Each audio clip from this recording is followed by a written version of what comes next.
Let me know when you think we're set, Ethan. I think if we're live, we're live. If We're we're live. not, we're not. We should probably All just right, we're doing it live. Yeah, we're live here on Run With It. We've got Aaron, Michelle. Aaron, Michael, but you never know by looking at it. Looks like never know Michelle to by the rest knowing of the it. world. We should have asked that beforehand. This is what you're seeing behind the scenes. Aaron Michael is here with us, and we're going to show you behind the scenes of a Run With It episode recording. Run With It is a podcast that brings you new business ideas from established entrepreneurs. And let's dive right into it. I'm Chris Justin.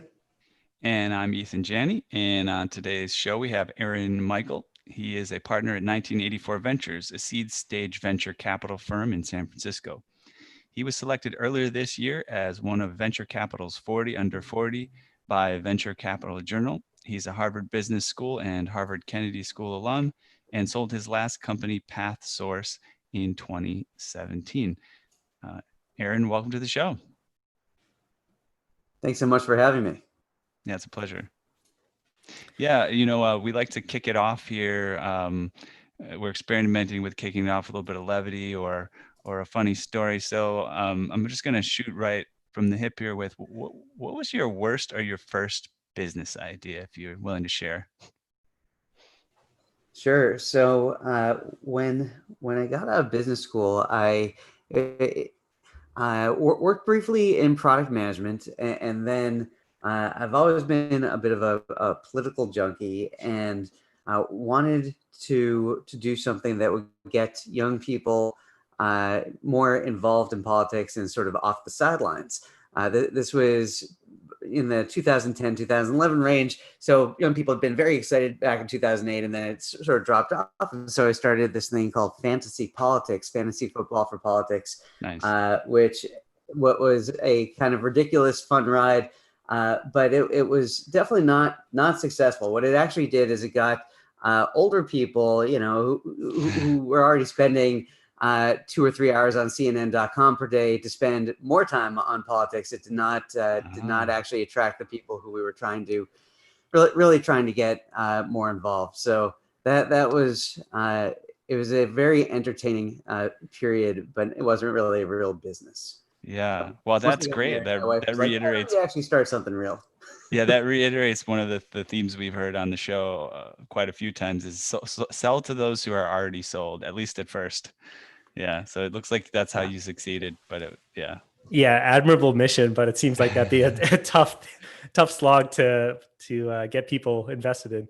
I love the name though. It's just, it tells you exactly what you're getting into, and I can imagine that the odds for the 2016 election were crazy. Would have been crazy. That's yeah. We had a lot of folks who were sort of banging down our digital door, being like, "Well, why aren't you relaunching this for 2016?" Not to. Well, with that, let's dive in here. Aaron, you've got this amazing background, and we want to hear more about that. We'll save some time at the end of the podcast to talk about some of the more serious ideas or more successful ones that you've had. But this podcast is about a new business idea that you're going to share with our listeners. Tell us about the idea that you would like our listeners to run with.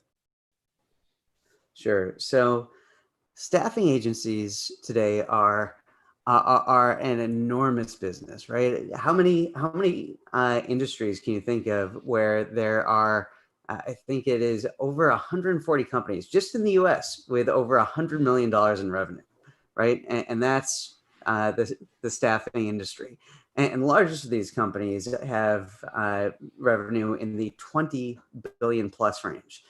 Yet they all of these companies work as though they are in the 1980s. It's exactly the same as they were way back then. And so I would love to see a much more tech-enabled, tech-forward staffing agency.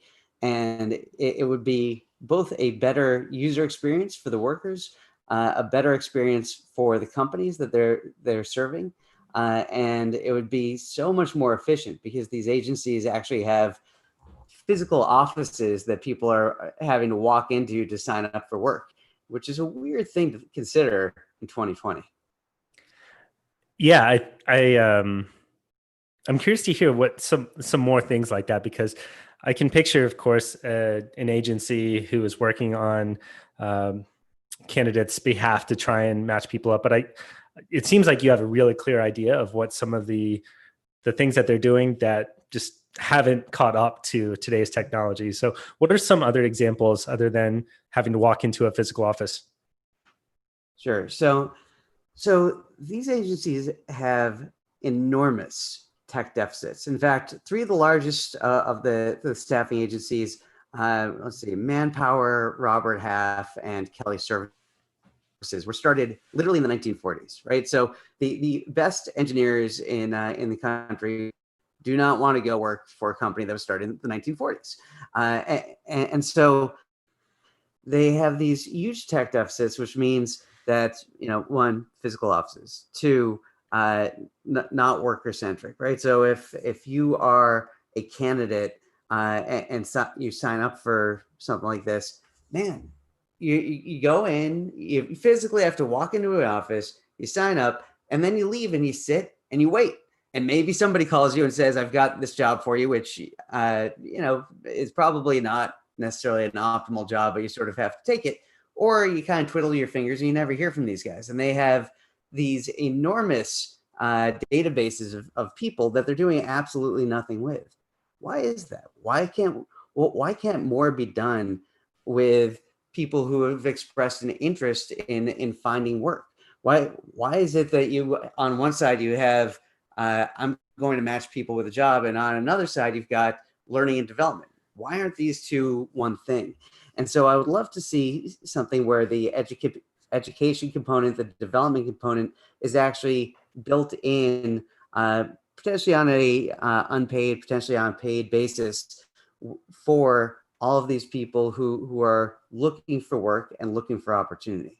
So, those are a couple of aspects of it. It seems like we're edging toward that, maybe not as intentionally. Platforms like LinkedIn Learning, and I'm thinking about Udemy and Upwork. They're all coming at it from different angles to try and talk about this problem. But you're very directly saying that education and hiring should be intertwined on one platform. That's right. So it's, what you've seen is a movement towards better and better waves of labor marketplaces, right? And that's certainly a good thing. It is helpful for both companies and candidates, but at the same time, it's slightly different from temp work, right? So with temp work, what you're usually talking about is somebody who's going and taking a job for some temporary period of time, not project based, which is something different. But I'm going to go and do clerical work at this company. I'm going to go and be an HR coordinator at this company for what might be the next 6 months or so. And the company has the right to hire me and pay a fee to Adecco or Randstad or whoever made that connection happen. But it's but that's not something where these companies are really getting the best people, and where the workers are getting the best type of educational opportunity, right? Ideally, what you want is that worker, once they get on that, on the radar of a Randstad or an Adecco, at that point, they would start getting educational opportunities left and right. Hey, would you like to sign up for this free course? Would you like to sign up for this paid course? And that type of thing, to your point, could be done in connection with a Udemy. It could be done in connection with an edX, right? There's no reason why these things have to be separated. I want to cut in with just something that I'm finding interesting right here.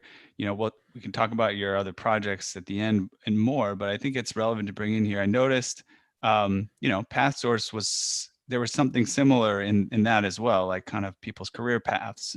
And can you maybe give us a sense of like how those two projects overlap, or one hands off to the other, or just a sense of how those two kind of concepts might integrate? Yeah. So So this is an area that I've been relatively deep in this world for a while, in the sense that with PathSource, we enabled people to figure out what career they wanted to go into and show them the school educational path to get there. Sold into K-12, a little bit of higher ed, moved into adult ed, expanded into B2C. We had a very deep partnership with the GED.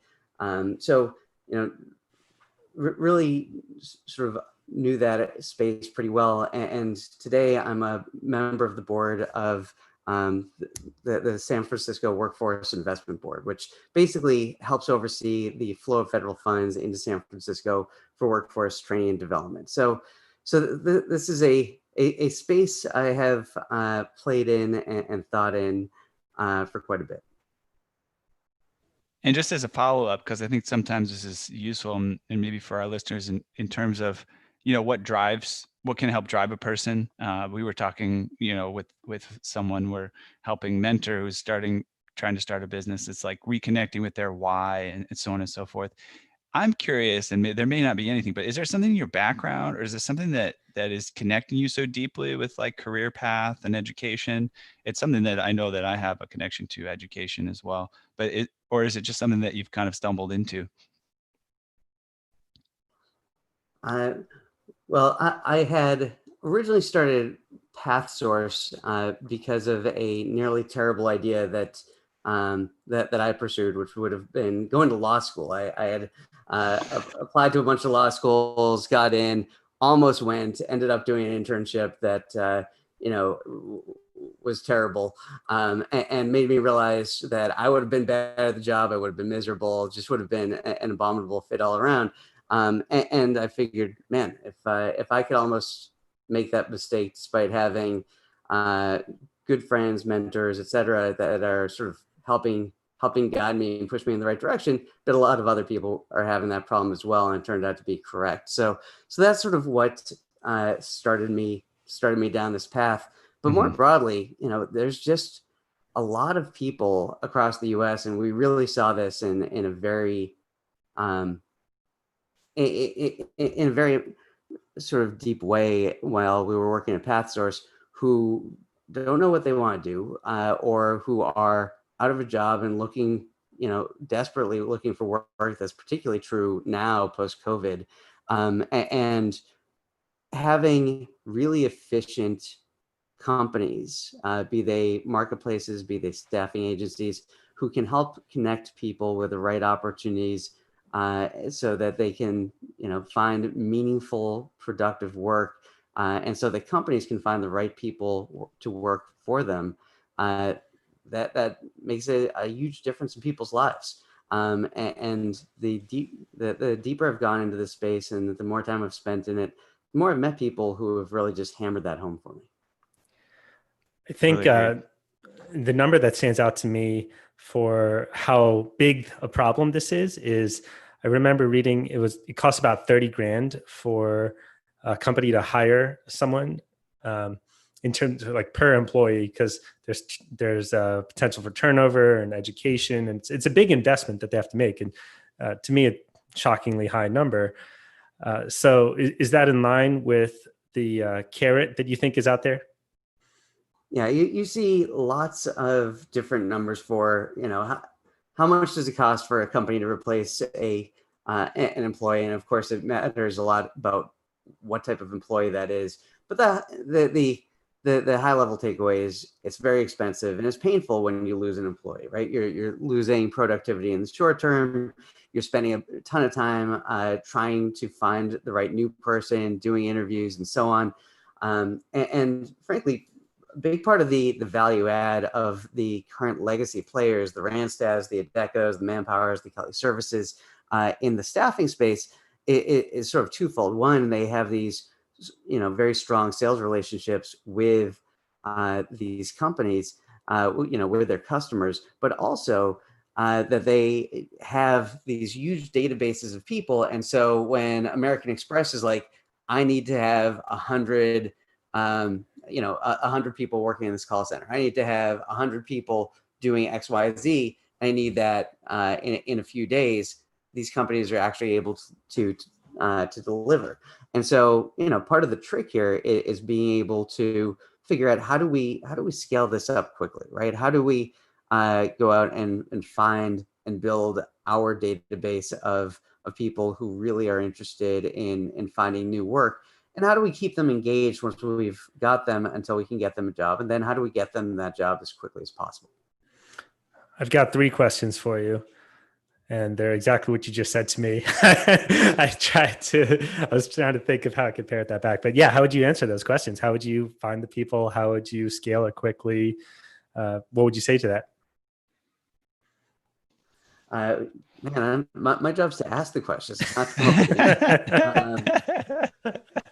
So look, I think the first step in going down this road is to figure out what the unit economics look like, right? So on the candidate side, on the worker side, I think you got to try a number of things. One, it's important to understand what your cost is going to look like if you're doing this through SEM, right? So if you're going on AdWords, if you're going on Facebook and acquiring candidates, understand what that cost looks like. It's probably not ideal. You want to see if you can acquire them for free, but you need to know what that acquisition cost looks like on a paid basis. So that's one. 2 is, there are just endless communities associated with different jobs, right? You go on LinkedIn and there are just tons of LinkedIn groups associated with different types of jobs. And that's just, one of any number of different types of platforms. So reaching out through those types of communities matters a lot as well. And then, this sort of goes back to the idea of education and development. If you're able to offer an education and development, training program of some form or another, and it would normally be paid, but you can give them a significant discount on price or offer it for free in return for them referring whatever it is, 5 of their friends. That's another way, right? So nobody should ever base a business solely on virality, because it's flash in the pan, and for every company that actually goes viral, there's 100 that think that they're going to go viral and don't.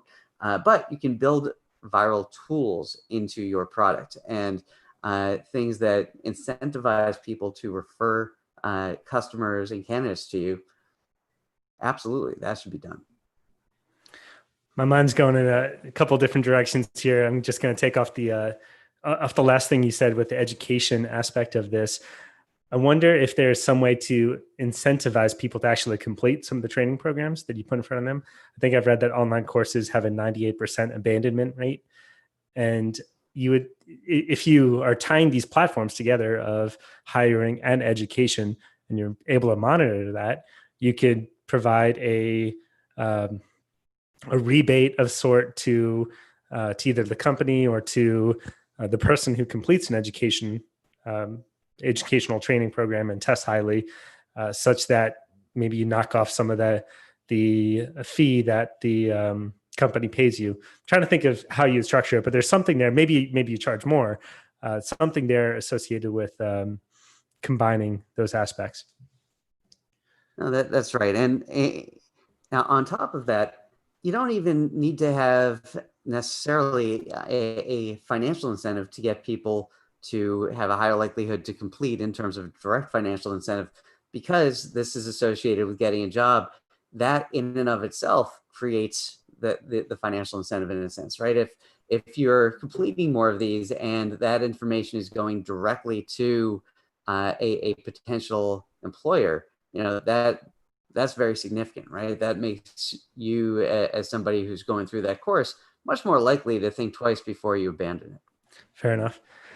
The other question that comes to mind is the chicken or the egg one, where you're trying to figure out, you need to get applicants on the platform, but applicants would want to see good companies on the other side of it in order to invest the time to sign up and fill out their profile and everything associated with that. How do you think about that aspect? So on the customer acquisition side, this is a pure enterprise sales play, right? There's no real way to get around that. And frankly, what the legacy players, as I mentioned before, are good at is they have developed these relationships over the course of decades, right? And so the reason why this company wins against a Randstad or an Adecco or Manpower is just a better value proposition, right? At the end of the day, the product, the service that those companies provide is the caliber of their people. And, an A player is probably not going to want to walk into a physical office to sign up for a job today, right? And as a result of that, there's a very good chance that if something like this is done, you can then attract just higher caliber talent onto your platform and offer a better product or service than to the end customer and a better value proposition, right? I guess I'm thinking about it And in terms of it's sequencing. a pretty straightforward as well. Do you picture getting the applicants before you make those connections with the enterprise companies, or vice versa?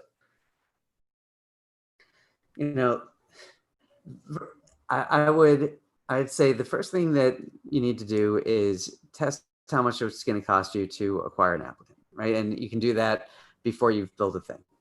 And then the next step after that is you start building, and side by side with that, you start talking with prospective customers. And ideally, what you want to be able to do is validate as quickly as possible that you're able to go acquire customers, even though you haven't, you've sort of built the product, you're in the process of building the product, it's a little bit of vaporware, but you should be able to, if you're a compelling entrepreneur and thoughtful and articulate, should be able to go and talk to companies, help them see the vision of, hey, you're today paying huge amounts of money for talent that may not be quite as good as what you should be getting. Here's how I'm going to get you a higher level of talent, and here's why we should work together. Let's do a paid pilot. We expect to be able to roll this out to you by this date, and I'd love you to basically be a development partner. We'll jointly iterate on this until you get exactly what's going to make you happy as our first customer. And you do that with a couple of customers, and get them on board as quickly as possible as well, right? Because when you're starting a company, the key is speed and figuring this out as quickly as you can. And to do that, you want to validate as many of the different components as you can, as fast as you can. So that's figuring out CAC for acquiring workers. It's figuring out CAC for acquiring customers. It's figuring out what that sales cycle is going to look like. It's figuring out, what are the key things that my customers are going to need as we start going down this road together. And so that process should all be done kind of in tandem. Okay. Yeah, that makes sense from the structure of the idea. In terms of the value provided or the solution itself, hiring is hard for people to do. It's hard to parse candidates as a human. How do you envision having a company or a platform like this being able to do a good job of evaluating candidates and matching them? Sure. So the good news here is that you're competing against companies that are basically just taking bodies and putting them in seats, but that are really doing very little in terms of that evaluation. So you don't have to be light years better. You just have to be better. And over time, you can get light years better. And so, certainly over time, you want to move towards AI-based matching, right? And it's hardly a new thing. There are just tons and tons of companies that are doing variations on this, but virtually none of them are doing it in staffing, which is a shocking thing.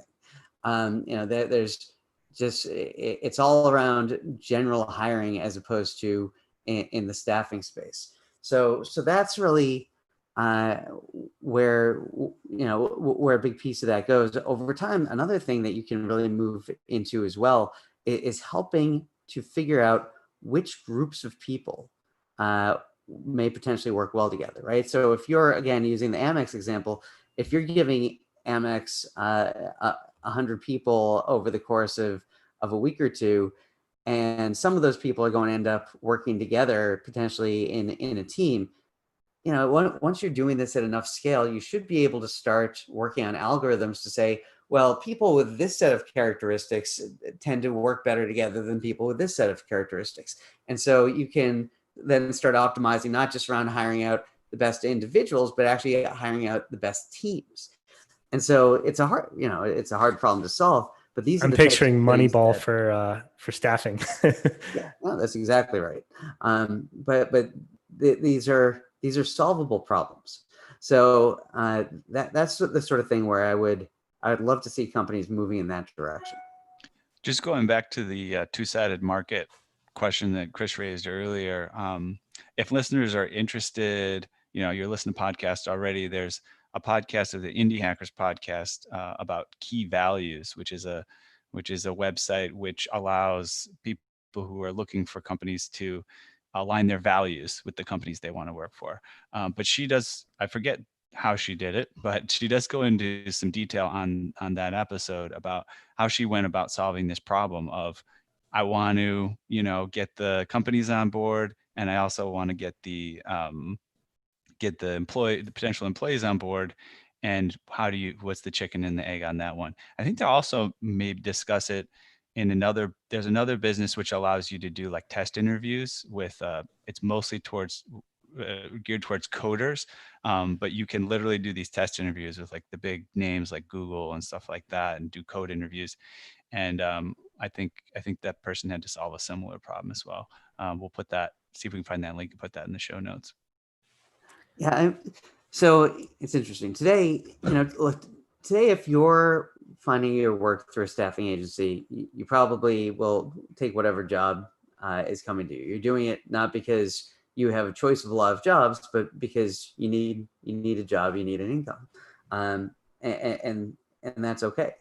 At the same time, where this space should go, and where I believe customers would want it to go, is towards being able to access sort of really high value talent, right? And when you take a look at how temp work and that concept has changed, it's changed massively over the course of the last 10 years as you've gotten, these concepts of gig and freelance work and project-based work have become much, much more popular. And a lot more talent has moved into that type of space. And so in order to attract that talent, what you're talking about, I think, becomes very relevant, right? Does this company sort of match my values? Is this company I'd want to work for? Because then the value prop to the candidate changes quite a bit, right? It's not just, hey, we're going to give you a job, any job, but if you want to serve higher value talent and give companies access to that talent through a staffing model, you do have to start thinking about those things. So I think that's spot on. Do you think there's opportunity for a headhunter type of acquisition strategy where you're able to find these really top performers at maybe tech companies who are jaded, and you poach them off? This is kind of nefarious in a way, but I know at least a couple of acquaintances who have been disenchanted with their tech job and would be looking for a company that's more aligned. And if you can somehow get in front of them before they get into the labor pool, then it seems like that could be a valuable strategy. Yeah, so I think down the road there's a there. In the immediate term, right?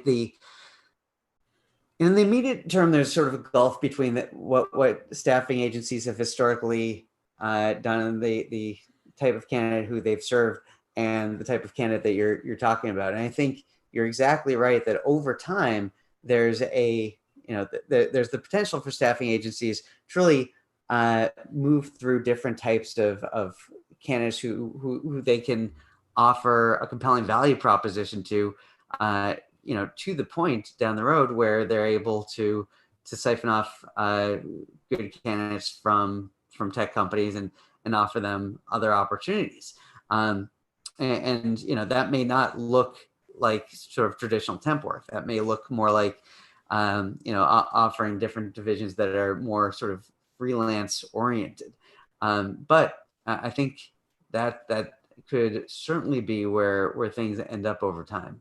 In the short term, I think there's just we're sort of servicing these roles and these candidates who just need a job. And man, can we shift that up a level? Both get better candidates as well as take the candidates who we're getting and give them better better learning and development to make them into better candidates, and then offer that value proposition to companies and say, hey, we're able to give you a much better talent for potentially a premium price, or you offer the same price and really kill the competition. Speaking of competition, would you be concerned about any of these companies in adjacent areas who could expand? I'm thinking about LinkedIn. They have a ton of data about the type of work people are doing. Udemy, what courses people are taking. Upwork, they already know. They have all these freelancers who are looking for work. What do you think about that? Yeah, so the LinkedIn's and Upworks and so on are very good at what they do, but what they do is not what a staffing agency does, right? It's not temp work that can turn into a long-term role. Upwork is freelance and gig, and LinkedIn is if you want a full-time job, right? However, at the same time, there are, to your point, competitors who are real competitors. Wonolo is a great example. They're sort of a generalist that's in this space. We at 1984 Ventures have actually backed a couple of companies that are going after specific verticals. So Trusted Health is a great example that's going after nursing and healthcare. Toolbox is also going after construction, and these are terrific companies that we've backed. But this is a huge space, right? When you're talking about, I think both Randstad and Adecco, at least as of a year or so ago, were doing 25 billion in revenue. There's just so much fat to eat into there. It is very, very doable to see multiple multi-billion-dollar companies grow up in this space. So I'd like to address this question as we approach the end here, and maybe it'll help us kind of address the action step issue a little bit as well. Part of the show is we like to give our listeners some action steps that they can take to get this started. And you're actually, I believe at this point, formally the first one of our guests that's a VC. Officially, we have other people who do some investing, but you're working for a VC firm. So just from your specific perspective, seeing people just start companies in general and how they make it through the process, do you see any patterns on what works? What have people done before they get to your door that makes you excited about investing in them? Any thoughts that you can give to listeners on, and you could use this as an example of how you would apply things to this particular idea to kind of get it to the point where a VC would say, hey, let's go for this. Yeah. So we look for big teams attacking big markets, terrific teams attacking big markets, and particularly with software. And so the things that get us really excited are when we see a team moving really fast and figuring out how to wrestle each of the sort of key variables in their business down to the ground as quickly as possible, right? Really understanding here are the 4 things that have to go right for this business to succeed. How can I validate that each of those 4 things are correct as quickly as possible, right? And so in this case, I think that is understanding how much it's going to cost you to acquire a candidate, and understanding how much it's going to cost you to acquire a customer, and what that customer is going to want, as well as understanding probably once you acquire a candidate, what's their engagement, what does churn look like, those types of pieces, right? So I would love to see a team that, ideally knows something about the space, has sort of real entrepreneurial drive and passion, and it is just desperate to build something exceptionally big and exciting, and is going to go and say, here are the things that really matter in this business. We understand exactly what those are, and here's how we're figuring those pieces out, and here's what we've done to do that over the course of the last 4 or 5 months. You mentioned about having a really great team, and that's another thing that we haven't got to address a lot on the program so far, but just like how people build great teams. I think we have tended to in the past lean towards, okay, you're starting something yourself, and you're just it's gonna be like a solopreneur kind of project. And so again, on that point, do you have any insights on, like, if you're trying to put a good team together, and you said like a large team too, I'm also curious, like, how large, does it start with just a couple? Does it start with 2 and it's a while before it gets to 4 to 6 to 8? Or, is it kind of like throwing a big team together right away of like 5 people that are just stellar? Is it education based? Is it your friends connection based? Any thoughts on how you've seen some of that stuff work, team building? Yeah, and apologies, I misspoke there. So it's not a big team; it's a great team. Great team. So I'm glad you brought that up. Thank you. And in terms of how to do that, look, at the end of the day, you usually have one person who has an idea, or you've got 2 people who bounce things around and come up with it together, right? And ideally, if it's 2 people bouncing stuff around and coming up with it together, one of those people is somebody who knows the industry really well, and one of those people is maybe a terrific engineer from outside the industry, who's able to bring great technical talent into it. We've seen that combination work particularly well. But if you're a non-technical co-founder starting a business, as an entrepreneur, you're just always selling, right? It's the core to your job is to figure out how to sell your product, how to pitch investors, how to sell potential hires. You're just always selling. And so part of your job, and it's arguably one of the hardest parts of starting a company, is to go out and find a phenomenal technical co-founder who is probably in some terrific job somewhere, pitch him on your idea and get him to leave that terrific job, take no salary, and come work with you to kill this industry and build something even better. And so that's a pretty hard thing to do, but that's sort of what's at the core of entrepreneurship, is selling. But it's possible, like I have a friend, he started at a startup, but he was out of college. So, he just wanted that experience. He wasn't set in a great job necessarily.